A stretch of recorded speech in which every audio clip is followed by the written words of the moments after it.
Hello नमस्कार. तर आज बटाट्याचे आणि साबुदाण्याचे पापड मला बनवायचे आहे. तर कोणी चिप्स पण म्हणतात. तर त्यासाठी सर्वप्रथम रात्रीच साबुदाणा भिजू घातला होता. नंतर सकाळी बटाटे उकडून घेतले आणि किसणीने किसून घेतले आणि नंतर थोडंसं मीठ टाकायचं त्याच्यात आणि हिरवी मिरची टाकायची. कोणी लाल तिखट पण टाकतं, पण हिरव्या मिरचीने आणखीन चव वाढवती आणि टेस्ट लागते पापडी.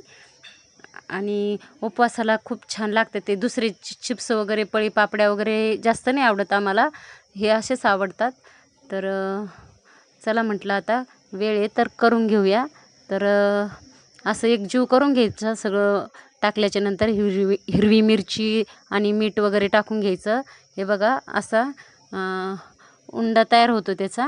आणि नंतर एकजीव केल्याच्या नंतर छान असं कॅरी बॅगनी पण होते. आणि कॅरी बॅगवर थोडे छोटे छोटे गोळे टाकून असे आपल्याला छोटे मोठे काय कसे बनवायचे आहे तसे आकाराचे. आणि असे तांब्याने पण थोडेसे त्याला फिरून छान होते छोट्या छोट्याल्या पण. आणि त्याची मशीन असते ना तर त्याच्यावर पण छान होते. कोणी कोणी ह्या साबुदाण्याला गिरणीवर दळून पण आणतं, पण आम्ही ना भिजूच घातलं होतं आणि खूप छान होते. असे पण बनवून बघा तुम्ही पण आणि करून बघा. हे बघा आता असे तयार झाले आमचे, सगळेजण मिळून केलेत आम्ही. आणि नंतर संध्याकाळी ना अनिव्हर्सरी होती आमच्या ताईची त्यांची. तर मग त्यांच्यासाठी केक घेऊन आलो होतो आणि छान अशी शेवभाजी पण बनवली. थोडंसं नवीन काहीतरी म्हटलं आता अनिव्हर्सरीचं. तर बाय.